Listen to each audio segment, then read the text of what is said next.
Hello everyone. අද තව video එකක් කරන්න හිතුවා මං දැන් මේ කොවිඩ් ප්‍රශ්නය ඇස්සේ කැනඩාවට එන්න ඉන්න බලාගෙන අයට ස්ටුඩන්ට්ස්ලා වෙන්න පුළුවන් work permit holdersලා වෙන්න පුළුවන් PR වෙන්න පුළුවන් ඒගොල්ලන්ට තියෙන ප්‍රශ්නයක් මෙහෙ ඇවිල්ලා mandatory 14 days quarantine නැත්නම් isolation period එකක් තියෙනවා ඔයගොල්ලන්ගේ symptoms තියෙනවද නැද්ද කියන එක අනුව. ඉතින් ඊට අමතරව ඒ ඇවිල්ලා තැනක් හොයාගන්න විදිය ඔයගොල්ලන්ට එළියට යන්න විදියක් නැහැ. ග්‍රෝසරි එතකොට කෑම ගැන ඒවා හොයාගන්නේ කොහොමද කියලා වගේ ගොඩක් අයට ප්‍රශ්න තියෙනවා. ඉතින් මම දන්න කෙනෙක් ළඟදී ඩුබායි නම් මෙහෙට ආවා. එයාගේ එක්ස්පීරියන්ස් උත් එක්ක එතකොට එයාට මේකට ජොයින් වෙන්න විදිහක් නැහැ. මොකද එයා අයිසොලේෂන් ඉන්නේ දැන්. ඉතින් එයාට කතා කරන්න විදිහක් නැහැ. ඒ නිසා මම එයාට කෝල් එකක් දීලා විස්තර ටිකක් දැනගත්තා. ඒ වගේම තව මම ඉන්ටර්නෙට් එකේ සර්ච් කරලා හොයාගත්ත ඩීටේල්ස් උත් එක්ක තමයි මේ වීඩියෝ එක හදන්නේ. ඉතින් මගේ එක්ස්පීරියන්ස් නෑ මේ වීඩියෝ එකේ. වැරදීම් තියෙන්න ඉඩ තියෙනවා. ඒ වුණාට මේ ඩීටේල්ස් ගොඩක් දුරට ඇකියුරේට්. මම ඔයගලන්ට වීඩියෝ එක අතරතුරදී ලින්ක්ස් එහෙම ප්‍රොවයිඩ් කරන්නම්. ඒවා ඩිස්ක්‍රිප්ෂන් සෙක්ෂන් එකේ බලා ගන්න පුළුවන්. ඊට පස්සේ ඔයගලන්ටම ගිහිල්ලා ඔෆිෂියල් වෙබ්සයිට්ස් වල මම කියන දේවල් හරිද වැරදිද කියලා බලා ගන්න පුළුවන්. නැත්නම් තව විස්තරත් ඒ වලින් බලා ගන්න පුළුවන්. ඔයාලට මුලින්ම තියෙන ප්‍රශ්නේ මෙහෙට ඔයාලට එන්න පුළුවන්ද වීසා එක තියෙද්දි? දැනට ස්ටුඩන්ට්ස් ලගෙන් මාර්ච් 18ට කලින් වීසා හම්බෙච්ච අයට විතරයි ඇතුළට එන්න පුළුවන්. අනිත් අයට දැනට එන්න chance එකක් නැහැ.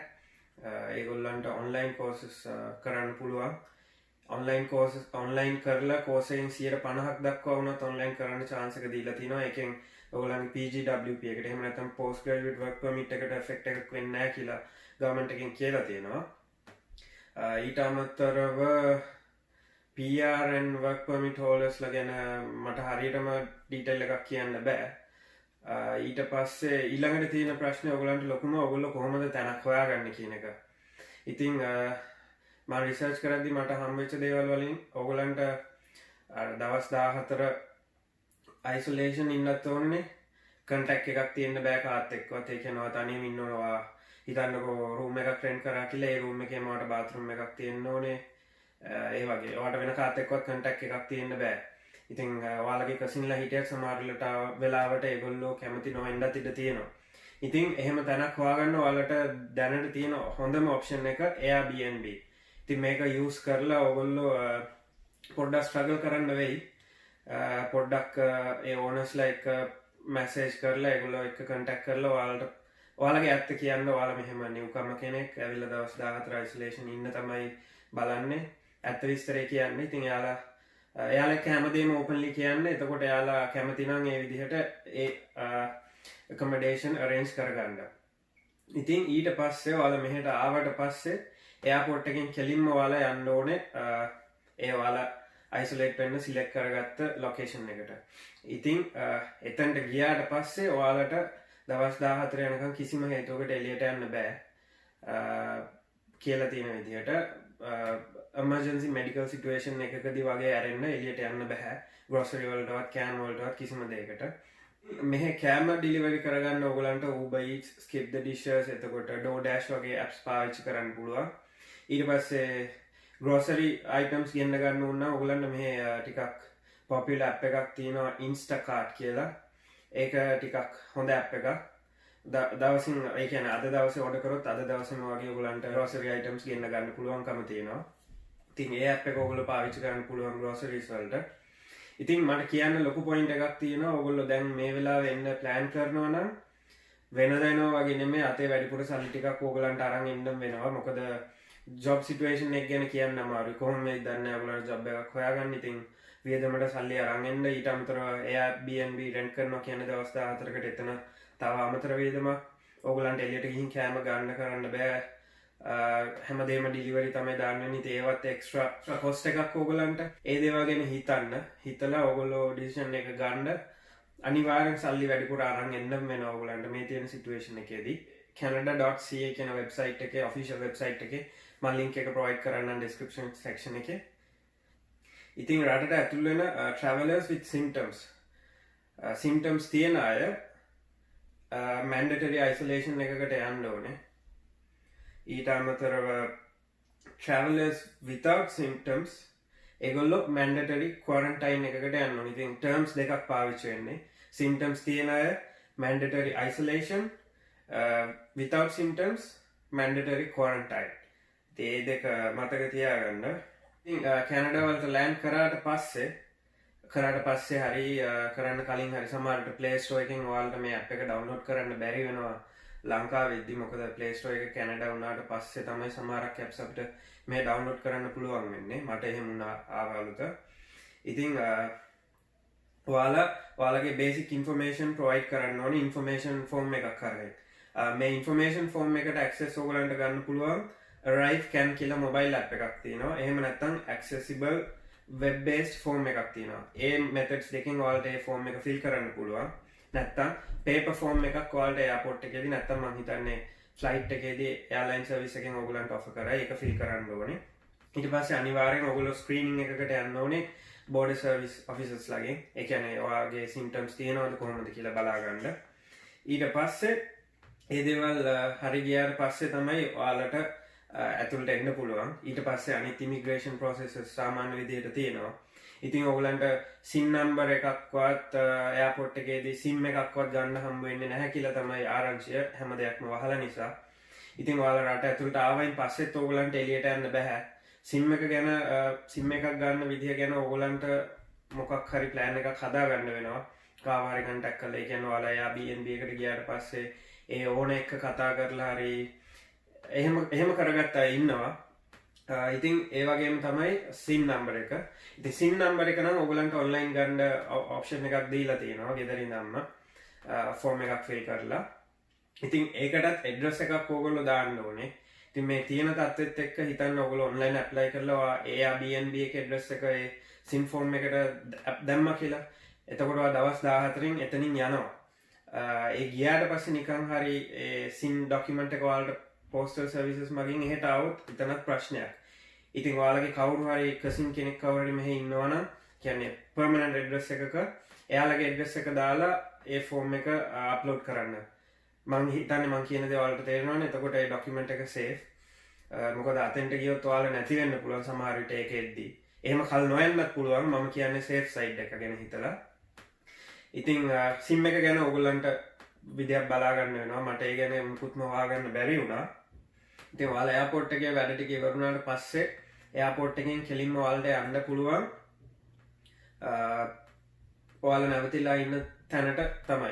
යන ගමන් නවතින්නේ කිසි දෙයක් බෑ. මං හිතන්නේ ඔයාලා ටැක්සි එක ගත්ත මේ ඒ මිනිස්සු දන්නවා ප්‍රොටෝකෝල් එක quarantine act එක කියලා එකක් තියෙනවා දැන් මෙහෙ. ඒක මං හිතන්නේ ඒක කඩ කරන අයට වෙනම fines තියෙනවා. ඉතින් මේ මිනිස්සු මං කිව්වා වගේ discipline ඒගොල්ලෝ rules ලේසියෙන් කඩන්නේ නැහැ. ඒ විශ්වාසයට තමයි රජයෙන් උනත් නීති ගොඩක් තද කරන්න නැතුව තියෙන්නේ මිනිස්සුන්ව විශ්වාස කරලා. ඉතින් මෙහෙම rules කරන මිනිස්සු අඩුයි. මං හිතන්නේ ඔයාලා ටැක්සි ඩ්‍රයිවර්ගෙන් ඉල්ලුවත් එයාලා නවත්තයි කියලා මග. ඔයාලව ඒ ලොකේෂන් එකට ගිහින් ඩ්‍රොප් කරන එක විතරක් කරයි ඒගොල්ලෝ. ඔයාලා එයාපෝට් එකේදී අර මං කිව්ව procedures වලට අමතරව ඔයාලා එයාපෝට් එකේදී ඒගොල්ලන්ට කියන්න ඕන ඔයාගේ plan එක ඔයා කොතෙන්ටද යන්නේ address provide කරන්න ඕනේ. කියනවා Airbnb එකක් book කරලා තියෙන්නේ. එතන address එක මේක. ඒ වගේ contact details උත් ඒගොල්ලෝ ගන්නවා. අර form එකේ ඒවා fill කරන්න තියෙනවා කියලා තමයි ආරංචිය. ඉතින් මටත් තිබ්බ ප්‍රශ්නයක් එහෙම තැනක් arrange කරගන්න බැරි වෙච්ච අයට මොකද වෙන්නේ කියලා. canada.ca වෙබ්සයිට් එකේ එක තැනක තිබ්බ එහෙම plan කරගන්න බැරි අය කැනඩාවට ආවේ නැති වුණාට කමක් නැහැ කියලා. ඒ විදිහට තමයි ඒක කියලා තිබ්බේ කියලා. ඒ වුණාට මම දැන් මේ ඉන්න වෙබ්සයිට් එකේ සර්ච් කරනකොට මට හම්බුණා. ඉතින් ඔයාලට එහෙම තැනක් arrange කරගන්න බැරි වුණොත් if you do not have an adequate place to quarantine or self-isolate, the Chief Public Health Officer of Canada will designate a facility where you must remain for 14 days. ඉතින් මෙතන එහෙම කියලා තිබුණාට ඒකට යන cost එකක් ගැන කිසිම දෙයක් මෙතන සඳහනක් නැහැ. සමහරක් විට ඔයාලා මේක free වෙන්නත් පුළුවන්. සමහරක් විට ගොඩක් දුරට මේකට cost එකක් ඕගොල්ලන්ගෙන් charge කරයි. එහෙම ඔයාලට තැනක් හොයාගන්න බැරි වෙලා ඒගොල්ලෝ ඔයාලව කොහෙට හරි direct කරොත් සමහර විට ඒ cost එක ඔයාලා Airbnb එකක් හොයනවට වඩා expensive වෙන්න පුළුවන්. මං කියන point එක ඔයාලට තේරෙනවනේ. ඉතින් හොඳම දේ ඔයාලා තැනක් හොයාගෙන එන එක.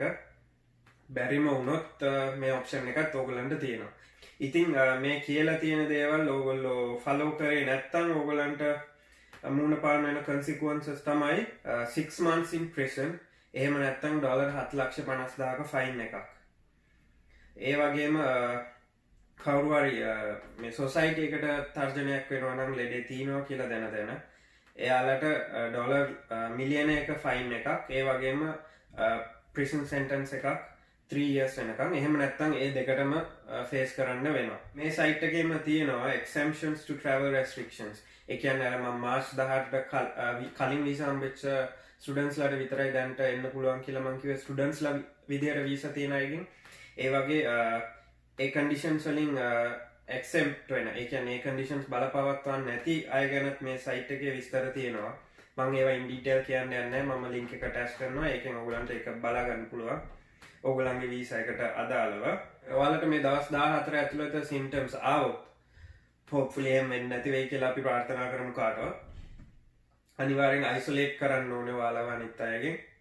ඊට පස්සේ immediately call healthcare professional or public health authority.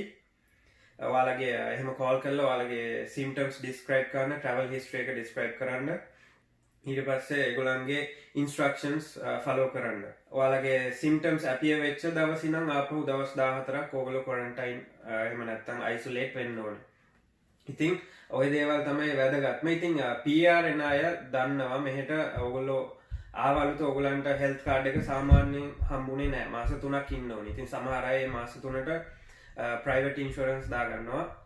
එහෙම තමයි මෙච්චර කල් උනේ. උනාට මේ කොරෝනා ප්‍රශ්න නිසා PR විදියට මෙහෙට එන අයට ඒ මාස 3 waiting period එක health card එකට waive off කරලා තියෙනවා. ඉතින් ඒ කියන්නේ ඔයගොල්ලෝ මං හිතන විදියට ආව දවස් ඉඳන් මොකක් හරි ප්‍රශ්නයක් වුණොත් PR තියෙන අය කව වෙනවා government එකේ insurance එකෙන්. ඉතින් ওই ටික තමයි මට අද කියන්න තියෙන්නේ ඔයගලන්ට. ඔයගොල්ලෝ අනිවාර්යෙන් description එකේ තියෙන website එකට ගිහිල්ලා වැඩිදුර විස්තර බලා ගන්න. මට මොනවා හරි මග ඇරලා තියෙන්න පුළුවන්. අඩුපාඩු තියෙනවා නම් සමා වෙන්න. මම හිතනවා මේක ඔයගලන්ට වැදගත් වෙයි කියලා. ඉතින් හැමදාම වගේ thank you බැලුවට subscribe කරන්න අමතක කරන්න එපා. like එකක් දාන්න, comment එකක් දාන්න. ඉතින් මේ විස්තර වෙන තව කෙනෙක් ඉන්නවා නම් අනිවාර්යෙන් මේවා share කරගන්න ඒගොල්ලොත් එක්ක.